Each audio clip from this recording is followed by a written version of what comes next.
एक लड़का जिसकी उम्र लगभग 25 साल के आसपास होती है और वो अपने ही माँ बाप और इकलौती बहन का मर्डर कर देता है।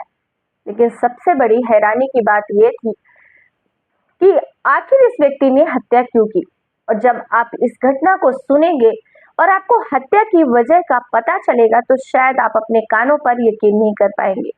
और कहीं ना कहीं हो सकता है ये सब चीजें आपके घर में भी हो रही हो। दोस्तों, ये सच्ची घटना को आप जरूर सुनिए, बिकॉज इसमें आपको एक सीख जरूर मिलेगी। जो आज के पेरेंट्स हैं जिनके बच्चे ग्रोइंग एज में हैं, उनको ये घटना सुननी बहुत ज्यादा जरूरी है। इससे आपको एक बहुत अच्छी सीख मिलेगी ताकि भविष्य में आपके साथ कभी ऐसी चीजें ना हो या आपके बच्चे सफर ना करें।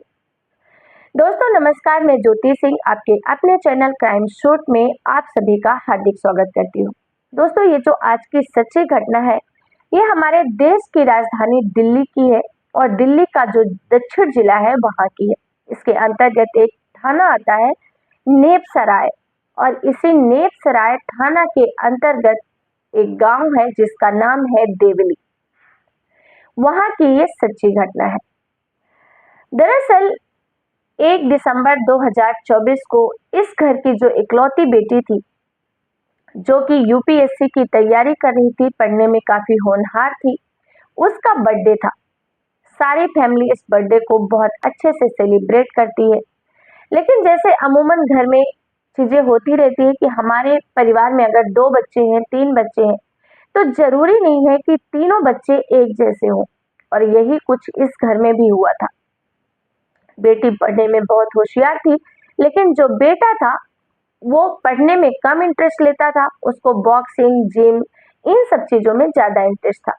समय गुजर रहा था, आए दिन किसी न किसी बात पे झड़प होती रहती थी। बिकॉज इस घर के जो मुखिया थे राजेश, वो एक रिटायर्ड कमांडो फौजी ऑफिसर थे और उनकी जाहिर सी बात है कि अगर वो इतने अच्छे पद पर थे तो उनकी अपने बच्चों से भी एक्सपेक्टेशन थी कि हमारे बच्चे भी हमारा नाम रोशन करें, हमारी ही तरह एक अच्छा ऑफिसर बने।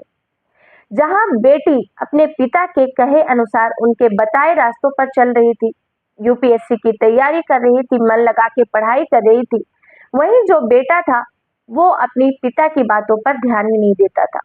उसे बॉक्सिंग का शौक था, वो बॉक्सिंग ही करना चाह रहा था। लेकिन माँ बाप लगातार उस पर प्रेशर बना रहे थे और इसी वजह से आए दिन वो अपने बेटे को डांटते रहते थे, मारते रहते थे। और इन सब बातों की वजह से उस वो जो लड़का होता है घर का, वो कहीं ना कहीं उसके दिमाग में नफरत सी पलने लग जाती है।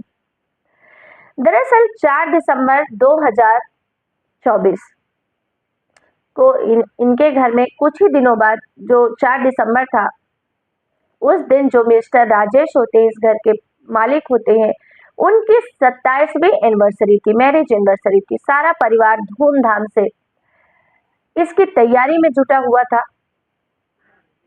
कि इस पूरा परिवार अच्छे से सेलिब्रेट करेगा। लेकिन किसी को ये अंदेशा नहीं था कि कल जो एनिवर्सरी का दिन है, उस दिन इस घर के कुछ लोगों की आंखें ही नहीं खुल पाएंगी। दरअसल 4 दिसंबर को जब सुबह होती है तो जो लड़का था, जिसका नाम अर्जुन होता है, अर्जुन रोज सुबह 5 बजे घर से निकल जाता था बॉक्सिंग के लिए, जिम के लिए, एक्सरसाइज के लिए, वॉक के लिए, मतलब जो उसका फिजिकल एक्सरसाइज था उसके लिए। रोज की तरह वो आज भी सुबह 5 बजे निकलता है, अपनी माँ को आवाज लगाता है कि माँ मैं जा रहा हूँ, दरवाजा लगा लेना। वो कुछ ज्यादा तेज आवाज में बोलता है कि आज पड़ोस में एक महिला रहती है, उस तक की आवाज आती है कि अर्जुन बोल रहा है अपनी मम्मी को कि गेट बंद कर लेना। रोज का कॉमन चीज थी। अर्जुन चला जाता है। लगभग 2 घंटे बाद 7 से 7:30 के आसपास अर्जुन घर आता है और जब घर आकर दरवाजा खोलता है तो उसकी चीख निकल जाती है, क्योंकि जहां एक तरफ एनिवर्सरी की तैयारियां चल रही थी, वहीं दूसरी तरफ जब वो घर के अंदर एंट्री करता है तो नीचे का जो ग्राउंड फ्लोर था वहां जाता है तो उसकी जो बहन थी, उसकी खून से सनी लाश पड़ी हुई थी। उसका गला जो था धड़ से बिल्कुल अलग होने की कंडीशन में था, यानी यूं समझ लीजिए कि जरा सा अटका हुआ था। खून की धारा बह रही थी। ऊपर से एक कंबल डाला गया था और कंबल के नीचे से लगातार खून बह रहा था। उसके ऊपर जाता है जहाँ उसके माँ-बाप सोते हैं, तो वहीं पर उस एक तरफ उसकी माँ की लाश तो दूसरी तरफ उसके पिता की लाश पड़ी रहती है, खून से लथपथ। वो ज़ोर से चीखता-चिल्लाता है, रोना-बिलखना शुरू करता है। आस-पास के सभी लोग आवाज़ सुनकर वहाँ इकट्ठे होते हैं और किसी को ये समझ में नहीं आ रहा था कि आखिर इस परिवार की हत्या कोई क्यों कर सकता है। क्योंकि जहाँ राजेश थे इस घर के जो मालिक, जिनकी उम्र लगभग 51 साल के आसपास थी, बहुत ही सम्मानीय लोगों में से थे क्योंकि वो फौजी रिटायर्ड कमांडो थे, कई सारी बटालियन में वो लीड कर चुके थे, काफ़ी ओहदे वाले व्यक्ति थे, पैसों की कोई कमी थी नहीं। छोटा परिवार था, सही बहुत खुश परिवार था और आज तो इनके घर में डबल खुशी थी क्योंकि मैरिज एनिवर्सरी थी। सभी लोग वहाँ इकट्ठे होते हैं। साथ ही पुलिस को सूचना दी जाती है, पुलिस मौके पर पहुंचती है क्योंकि इतने बड़े ओहदे वाले व्यक्ति के घर जो ये कांड हुआ है, सुबह-सुबह की बात है, अभी तो अच्छे से सुबह भी नहीं हुई थी। जितने भी ऑफिसर होते हैं, सभी वहाँ मौके पर पहुंचते हैं। बच्चे का रो-रो कर बुरा हाल था, अर्जुन रो-रो के तड़प रहा था। जैसे-तैसे समझाया जाता है, सारे परिवार वालों को सूचना दी जाती है। साथ ही बॉडी को पोस्टमार्टम के लिए भेजा जाता है। लेकिन जब इसी खोजबीन चल रही थी, सब लोग ये देखते हैं कि घर में जो सामान था वो जैसा का तैसा था, यानी किसी ने इस घर में जबरदस्ती घुसने की कोशिश नहीं की है, ना ही कोई लूटपाट का मामला है। क्योंकि गांव में आसपास तो आवाज आती है, अगर अर्जुन ये बोलकर गया था मम्मी दरवाजा बंद करना, तो अगर इस घर में कुछ होता तो आसपास के लोगों को आवाज जरूर आती। हर किसी का यही कहना है कि घर से किसी तरीके की कोई आवाज नहीं आई थी। तभी एक पुलिस ऑफिसर होते हैं, उनकी नजर अर्जुन के हाथ पर जाती है जहां पर एक चोट का निशान था और वो बिल्कुल ताजा लग रहा था।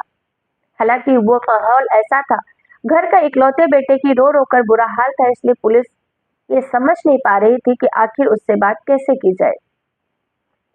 उस वक्त तो पुलिस कुछ बोलती नहीं है।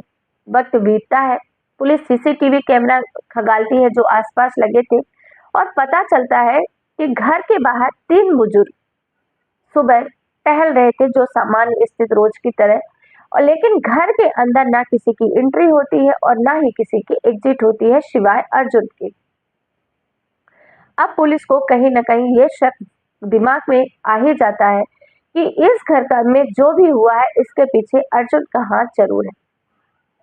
और पुलिस इस बात के लिए थोड़ा जब माहौल शांत होता है तो अर्जुन को उठाती है और पुलिस स्टेशन ले जाती है और अर्जुन से पूछा जाता है कि हमें तो ये पता चल चुका है कि तुमने ही अपने माँ बाप की और बहन की हत्या की है, लेकिन तुमने ये हत्या क्यों की है, हमें सिर्फ ये जानना है। और जैसे डायरेक्ट ऐसे पुलिस वाले पूछते हैं, अब वो कहते हैं ना कि चोर की दाढ़ी में तिनका, बस उसी तरीके से अर्जुन फूट फूट कर रोने लगता है और बोलता है हाँ मैंने ही मेरे परिवार के लोगों की हत्या की है क्योंकि मैं तंग आ चुका था। अर्जुन बताता है मेरा पढ़ने में इंटरेस्ट नहीं था, मैं बॉक्सिंग करना चाहता था, लेकिन मेरे माँ बाप को ये बिल्कुल पसंद नहीं था और हर बात पर वो लोग मुझे ताना देते थे। मेरी बहन जो पढ़ने में अच्छी थी, यूपीएससी की तैयारी कर रही थी और इसीलिए सारा लाड प्यार उसको मिलता था। अर्जुन कहता है उस घर का बेटा होने के नाते मुझे कभी कोई प्यार ही नहीं मिला। हमेशा मुझे यही फील होता था कि मैं जैसे इनका सौतेला बेटा हूँ, मेरी कोई ना इज्जत करता था। मेरे दोस्त हो, मेरे रिश्तेदार हो, सबके सामने मेरे पापा जब चाहे मुझ पर थप्पड़ मार देते थे। मेरी इस एज में भी मेरे दोस्त मेरा इतना मजाक उड़ाते थे और मैं ये सब सह सहकर बहुत थक गया था। ऐसा लगता था कि इस घर से कहाँ चला जाऊं, लेकिन मैं जा नहीं सकता था। तभी एक दिन मुझे ये बात पता चलती है कि सब कुछ तो मेरी बहन पर ही लुटाया जा रहा है, लाड प्यार जो भी है। लेकिन मम्मी और पापा बात कर रहे थे कि जो प्रॉपर्टी है हमारी वो सारी की सारी मेरी बहन के नाम कर दिया जाए, यानी मेरे हिस्से का सब कुछ मेरी बहन को दिया जा रहा था। और इस बात से मैं बहुत परेशान हो गया था और मुझे मेरे दिमाग में आया कि क्यों न मैं इन तीनों की ही हत्या कर दूं ताकि मेरी जिंदगी आसान हो जाए और सब कुछ मुझे मिल जाए। और वैसे भी इनसे मुझे कुछ फर्क पड़ता नहीं क्योंकि इन्होंने मुझे माँ बाप और बहन जैसा प्यार कभी दिया ही नहीं। और इसलिए मैं लगभग पिछले 15 दिनों से इस सब की प्लानिंग कर रहा था, लेकिन मैंने वो डेट डिसाइड किया 4 दिसंबर, जिस दिन मेरे मम्मी पापा की एनिवर्सरी थी। ताकि किसी को ये लगे कि किसी की पुरानी दुश्मनी नहीं होगी, इसलिए उन्होंने इस दिन को सेलेक्ट किया और इस दिन को मार डाला। तो दोस्तों, इस तरीके से आपने देखा होगा कि एक बच्चे के साथ किया गया माँ बाप का दुर्व्यवहार उसे एक इतना शातिर कातिल बना दिया कि उसने अपने ही माँ बाप भाई बहन की निर्मम हत्या कर दी। दोस्तों, इस सच्ची घटना को सुनाने का उद्देश्य किसी की भी भावनाओं को आहत करना नहीं है, बल्कि इसमें एक चीज जरूर आपको सीख लेनी चाहिए कि आपके घर में जितने भी बच्चे हों सभी को समान रूप से प्यार दें। जरूरी नहीं कि हर बच्चा एक जैसा हो, जरूरी नहीं कि आपका हर बच्चा आपके एक्सपेक्टेशन पे 100% हो। फिर मिलेंगे एक नई सच्ची क्राइम घटना के साथ। अगर आपको हमारा वीडियो पसंद आते हैं तो प्लीज चैनल को सब्सक्राइब करें। फिर मिलेंगे। जय हिंद, जय भारत।